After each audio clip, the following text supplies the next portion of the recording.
فبأي آلاء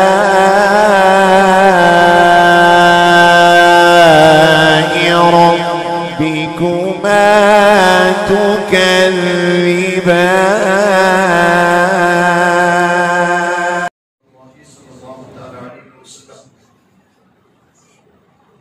گزشتہ روز جو بات ہماری ادھوری تھی، بات یہ چلی بدعت کے حوالے سے کہ بدعت حسنہ اور بدعت سیئہ، اچھے اور برے، یعنی کہ انسان مرنے کے بعد اپنے پیچھے کچھ ایسے طریقے چھوڑ جاتا ہے کہ جس پر کچھ لوگ عمل کرتے ہوئے اس طریقے کو عمل کرتے ہیں اور اس طریقے کو فالو کرتے ہیں، اس پر اپنی زندگی بھی گزارتے ہیں. اس کی بھی مثالیں بھی میں دوں گا، تفصیل سے آج کلام کرتے ہیں اس پہ تھوڑا سا.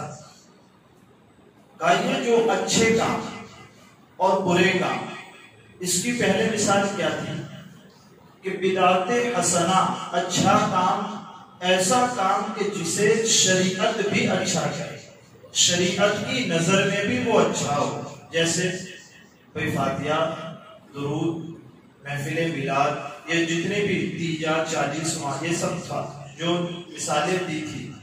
اس پر اگر کسی کا یہ کہنا یہ بدعت ہے، ٹھیک ہے بدعت ہے، لیکن ہے کون سی؟ یہ اچھی بدعت ہے. اس کو اگر بدعت سیئہ کہہ کر روک دینا کہ یہ تو کام شریعت کا نہیں ہے، تو پھر یہ عمل کیسا ہے کہ آپ تو لوگوں کو نیکیاں کرنے سے روک رہے ہیں.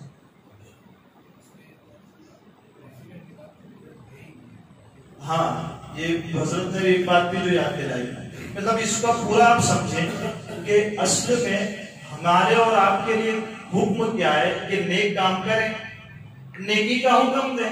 کنتم خیر امۃ اخرجت للناس تأمرون بالمعروف وتنہون عن المنکر. امتوں میں بہترین تم ہو کس بنیاد پہ؟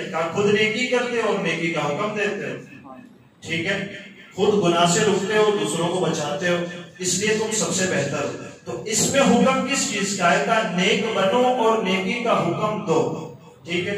اب ان طریقوں کو لے لو، کیا فاتحہ ہے، نذر و نیاز ہے، میلاد ہے، یہ سب چیزیں اگر یہ بدعت سیئہ ہے آپ کہتے ہیں کیا، یعنی کہ ان کا اہل السنہ والجماعت کے علاوہ کوئی آپ کو کیا کہا جائے؟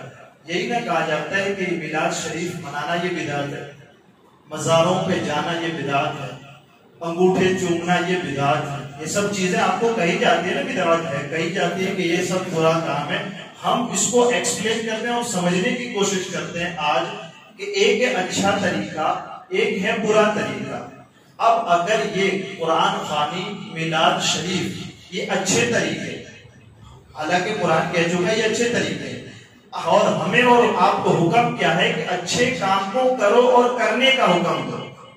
اب اگر یہ اچھا کام کرنے سے کوئی روکے تو پھر یہ کام کس کا؟ یہ تو شیطانی کام ہے کہ جو مومن کو اچھا کام کرنے نہیں دیتا. ایک تو خود نہیں کرتا اچھا کام، اور اگر کوئی کر رہا ہو تو اسے کرنے نہیں دیتا. تو اب اگر ہمیں اور آپ کو بدعت حسنہ، اچھے کام کرنے سے اگر کوئی روکے تو یہ اس کا فعل رحمانی نہیں بلکہ شیطانی ہے، اور اس کا عمل شیطان والا. یہ ایک اندازہ بھی ہمیں اور آپ کو اس سے سمجھ میں آتا ہے کہ اچھا کام ہو تو پھر کیا جائے گا، ہاں وہ جسے شریعت نے اچھا کہا وہ کیا جائے گا. دوسرا بدعت سیئہ، اس کی بھی تعریف کر دی. بری بدعت کیا ہے کہ بری بدعت وہ ہے کہ جس کے سبب سنت اٹھ جاتی. اللہ اکبر، سنت اٹھ جاتی یعنی کہ اب سنت باقی نہیں رہی. جب اس اسلام کے اندر اگر کوئی بری چیز داخل کر دی جائے، تو جب بری چیز داخل ہوئی تو جو حقیقت میں اچھی چیز تھی، جو نبی اکرم صلی اللہ علیہ وسلم کی سنت تھی، اب وہ سنت ہٹ جائے گی اور یہ بری چیز اس میں داخل ہو جائے گی. ٹھیک ہے، اس کو سمجھیں گے تو وہ اور آسان ہو جائے گا اوپر والا ہمارے اور آپ کے لیے. کیا کہ صحابہ کرام سے محبت، اہل بیت اطہار سے محبت، یہ کیا ہے کہ یہ ضروری چیز ہے. قرآن خود اس کی تاکید کرتا ہے، قُلْ لَا أَسْأَلُكُمْ عَلَيْهِ أَجْرًا إِلَّا الْمَوَدَّةَ فِي الْقُرْبَى. قرآن کا اعلان کیا کہ میرے رشتہ دار، میرے اہل بیت جو ہیں ان سے محبت کرو، ٹھیک ہے، لیکن برا طریقہ کیسے رائج ہوا بعد میں آگے کا، یہ خارجی اور یہ رافضی جنہوں نے صحابہ کرام کے بارے میں غلط باتیں کی، جنہوں نے اہل بیت کے بارے میں غلط باتیں کی، کا طریقہ اچھا چلا رہا ہے، قرآن میں کیا کہا ان سے محبت کرو تو طریقہ اچھا چلا رہا ہے، انہوں نے اپنی زندگی میں اس طریقے سے بدل کر برا طریقہ اسلام میں داخل کر دیا۔ آج دیکھیں نا 1400 سال بعد آج بھی کچھ لوگ ہیں نا جو اہل بیت کے خلاف بیان کرتے ہیں، صحابہ کرام کے بارے میں بیان کرتے ہیں، اس انداز سے برے طریقے رائج ہوتے ہیں کہ جب برا طریقہ آ جاتا ہے تو پھر سنت ہٹ جاتا ہے۔ اولیاء کاملین کے مزاروں پہ جانا کیا آج لوگ نہیں روکتے ہیں؟ آج لوگ کہتے ہیں ان کے مزاروں پہ کیوں جاتے ہیں، وہاں کیا رکھا ہے، وہاں آپ کو کیا ملتا ہے؟ ہماری اگینسٹ کی پارٹی یہ بات کرتی ہے نا تو ہم ان سے کہتے ہیں کہ مزاروں پہ جانا تو مزارات بنتے کن کے؟ مزار تو انہی کے بنتے جن سے رب محبت فرماتا ہے۔ جب رب محبت فرماتا ہے تو ہزاروں قبروں کے درمیان ان کی قبر نمایاں ہو جاتی ہے، اور نمایاں ہوتی ہے تو دنیا ان کی قبر کی زیارت کے لیے آتی ہے۔ تو پتا چلتا ہے کہ عزت اللہ تبارک و تعالیٰ نے ان کو دی، اور ہمارا کام کیا تھا کہ ان کی عزت کرنا تھا، تو اس کے مقابلے میں برا طریقہ ہم کیا لے آئے کہ کیوں جاتے ہیں؟ 1400 سال کے بعد بھی ایک گروہ ایسا ہے آج کہ جو مزاروں پہ نہیں جاتا، جو نہیں جاتا، تو یہ طریقہ کون سا ہے؟ یہی طریقہ ہے جس کے سبب سنت اٹھ جاتی ہے اور برے طریقے چل پڑتے ہیں۔ یہ بدعت سیاح، اس کو بدعت سیاح کہتے ہیں کہ جس کے سبب شریعت میں نقصان پڑتا ہے۔ یہ ہے ایسی چیز، ہمارے کہنے سے کوئی بدعت بری نہیں ہو جاتی، شریعت جسے برا کرے وہ ہمیشہ برا ہو جاتا ہے، شریعت جسے اچھا کہے وہ اچھا ہو جاتا ہے۔ اب اس کو ہم نے بھی تو بھرنا ہے، ہمارے بعد بھی تو ہماری کچھ نشانیاں باقی رہ جائیں گی۔ قرآن کہتا ہے کہ ہم انہیں دوبارہ اٹھائیں گے، اور ہم لکھ رہے ہیں، کیا لکھ رہے ہیں؟ ان کی زندگی میں انہوں نے کون سا عمل چھوڑا کہ ان کے بعد بھی لوگ اس کو فالو کریں، تو ہم کیسے عمل کر رہے ہیں اس کو بھی دیکھ کے ترازو لے لیجیے۔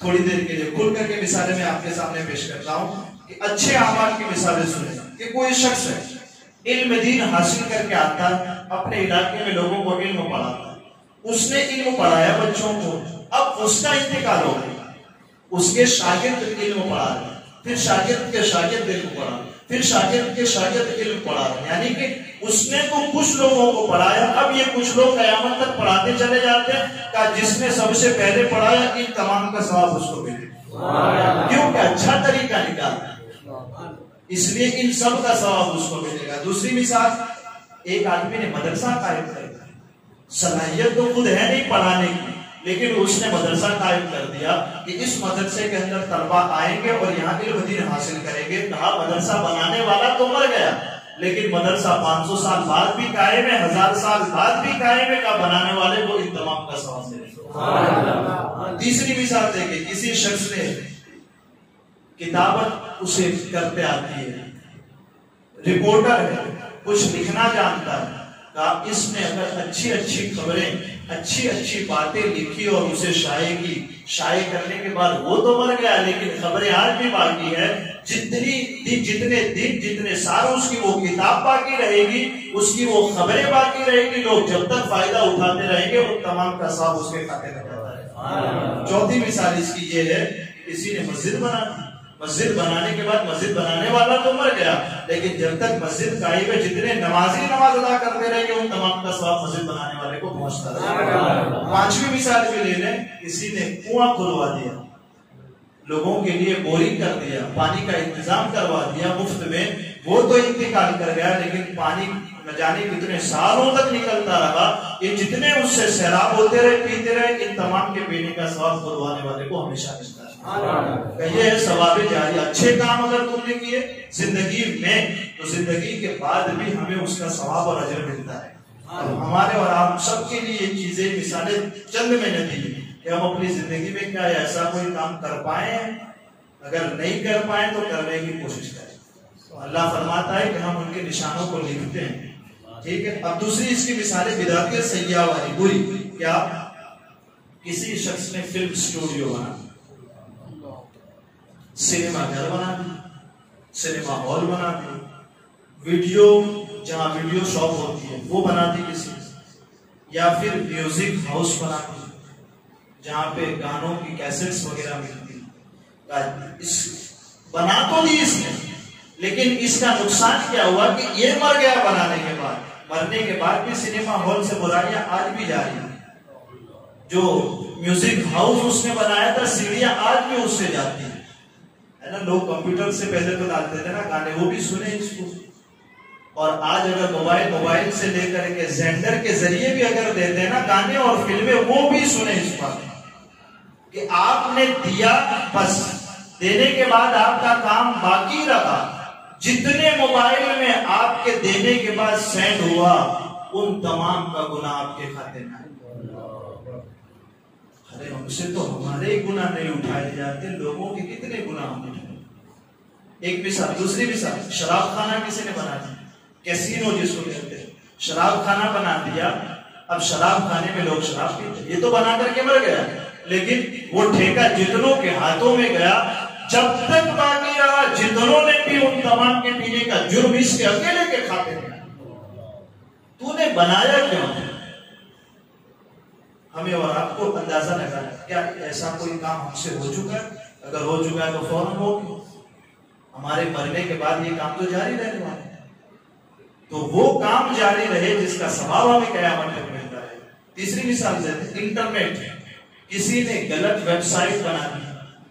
بھئی اب آج تو لوگ میڈیکل سائنس اور ٹیکنیکل سائنس سب کچھ پڑھتے ہیں، ویب سائٹس خود بناتے ہیں. اگر کسی نے ویب سائٹ کے ذریعے ایک غلط ویب سائٹ بنا دی جس کے ذریعے لوگوں کو نقصان پہنچتا ہے، اگر ایک ویب سائٹ اس نے بنا دی، جب تک وہ ویب سائٹ باقی رہے گی، جتنے لوگ جاتے رہیں گے، سرچ کرتے رہیں گے، دیکھتے رہیں گے، ان تمام کا جرم اس اکیلے کے کھاتے میں جائے گا جس نے اس کو بنا. اس لیے پہلے بھی ہم نے کہا تھا ٹک ٹاک پہ ویڈیو بناؤ، وہ ویڈیو بناؤ جس سے لوگوں کو فائدہ ہو. اگر آپ کے اور ہمارے ٹک ٹاک پہ ویڈیو بنانے سے بے نمازی نمازی بن جاتا ہے تو تمہارا ویڈیو کامیاب ہے. اسی لیے ہم بھی کہتے ہیں واٹس ایپ پہ اسٹیٹس بھی مت لگاؤ. ایک اسٹیٹس تم لگا دو گے کسی کی ہیپی برتھ ڈے کا، جتنے لوگ دیکھتے رہیں گے سب کا گناہ تمہارے کھاتے میں آتا ہے. کیسے بے وقوف ہیں ہم. ایک تو ثواب نہیں ہوا ہم سے، ایک گناہ کر رہے ہیں. اور کیسا گناہ؟ میں بھی گناہ کرتا ہوں، آؤ تم سب مل کر میرے ساتھ گناہ کرو. تو کچھ سمجھنے کی کوشش کریں. زندگی یہ نہیں ہے جس طرح ہم جیتے. یہی موبائل تمہیں اور ہمیں جنت تک بھی پہنچا جائے اگر اس کا صحیح استعمال ہوا. ایسے غلط استعمال ہو جاتا ہے، ہم تو سمجھتے ہی نہیں ہم کیا کریں، لیکن غلط استعمال اس انداز سے ہو جاتا ہے کہ غلط اسٹیٹس لگا دیا، جتنوں نے دیکھا گناہ ہمارے کھاتے میں. تم نے لگایا کیوں؟ اس کے بعد اور ایک اور مثال دیتے ہیں. کسی انسان نے جوا خانہ کھولا، وہ تو مر گیا لیکن ہمیشہ اس میں سٹے بازی ہوتی رہی اور جوا کھیلا جاتا ہے. جتنوں نے کھیلا، جنہوں نے سٹا لگایا، وہ تمام کا گناہ اس کے کھاتے میں لگے گا جس نے سب سے پہلے جوا خانہ کھولا. کوئی شخص ایسے قوانین بنا کر چلا گیا، ایسا قانون بنا دیا کسی نے کہ جس کے سبب جو مجرم نہیں ہوتے ان مجرموں کو سزا ملتی، جو مجرم نہیں ہوتے ان کو سزا دے دی جاتی. مجرمین چھوٹ جاتے ہیں اور جو حضرات، جو لوگ پیسے نہیں دے پاتے ہیں وہ لوگ پھنس جاتے ہیں. یہ قانون ایسا بنا تھا جس کے سبب نردوش لوگ پھنس گئے. ایسا قانون بھی جس نے بنایا، جب تک وہ قانون چلا ان تمام کا گناہ اس کے کھاتے میں پڑتا. تو اچھے اور برے طریقے ہماری اپنی زندگی گزر جانے کے بعد بھی باقی رہیں گے. تو ہمیں اور آپ کو سمجھنے کی ضرورت ہے کہ ہم کس کھاتے میں ہیں، کس گروہ میں ہم شامل ہو رہے ہیں. اور اس کی ایک آخری تفسیر جو دوسری بتائی گئی ہے آثار کی، اس کو سن لے. اس میں بڑی دلچسپ بات ہے کیا کہ اس کے بارے میں یہ فرمایا کہ جو آثار ہے اس سے مراد تمہارے قدم. اللہ تبارک و تعالیٰ نے فرمایا ہے تم جو کرتے ہو اسے لکھ رہے ہیں. کہا یہ کیا ہے؟ کہا جو قدم ہے تمہارے، جو تم چلتے ہو اس کو شمار کیا جائے. کہا کیسے؟ تو اس سے وہ مراد، اس کے ذریعے وہ تفسیر پتہ چلتی ہے. اور شان نزول اس انداز سے بیان کیا گیا ہے کہ بنی سلمہ یہ قبیلہ مدینہ طیبہ سے دور، یعنی کہ مدینہ طیبہ کی سرحد پر یہ قبیلہ کنارے کے اوپر. اب ان لوگوں کے لیے مسجد آتی ہے. جب کنارے پر ہے گاؤں کے باہر تو مسجد کتنی دور ہوگی، درمیان میں مسجد ہوگی. تو یہ بنی سلمہ قبیلے والوں نے کیا سوچا کہ ہم اپنے مکانات نا مسجد کے قریب لے لیتے ہیں، مسجد کے قریب آ جاتے ہیں، تو جب بھی نماز کا وقت ہوگا فوراً مسجد میں چلے آئیں گے. جب انہوں نے یہ سوچا اور یہ عرض داشت نبی اکرم صلی اللہ علیہ وسلم کے پاس آئی کہ کچھ لوگ جو ان کے مکانات مسجدوں سے دور ہیں، اب وہ مسجد کے قریب آ کر مسجد کے بازو میں رہنا چاہتے ہیں. نبی اکرم صلی اللہ علیہ وسلم نے اس وقت ارشاد فرمایا اور اس وقت یہ آیت نازل ہوئی کہ لوگوں تمہارے قدم لکھے جاتے ہیں. کیا ہوتا ہے؟ تمہارے قدم لکھے اور گنے جاتے ہیں، اس لیے تم مکان تبدیل مت کرو. مسجد کے قریب رہنے کے لیے آنا تھا نا. حضور کیا فرماتے تم اپنے مکانات قریب میں مت لاؤ، وہیں رہنے دو. کیوں؟ تمہارے قدم گنے جاتے ہیں. جتنا دور تمہارا گھر ہوگا مسجد سے، جتنے قدم چل کر کے آؤ گے ہر قدم پر نیکی ملے گی. جتنا دور تمہارا گھر ہوگا اتنا ثواب تمہارا زیادہ ہوگا. جتنا ثواب تمہارا زیادہ ہوگا اللہ کی رحمتیں تمہارا اور ہمارا زیادہ استقبال. ایک تفسیر اس کی یہ بھی بیان فرمائی گئی ہے کہ اس سے مراد قدم ہے، اور صرف اتنا نہیں کہ صرف یہ مسجد کے ساتھ انہی قدموں سے اگر وہ مریض کی عیادت کے لیے گیا تو ہر قدم پر ثواب. کسی نے صبح کو کسی مریض کی عیادت کی 70,000 فرشتے شام تک اس کے لیے دعا کی. اس نے شام کو مریض کی عیادت کی، صبح تک 70,000 فرشتے اس کے لیے دعا کی. جو مریض کی عیادت کے لیے چلا تو وہ جو راستہ اس نے طے کیا وہ زمین کا نہیں بلکہ آقا ارشاد فرماتے وہ جنت میں ٹہل رہا تھا اس کے لیے.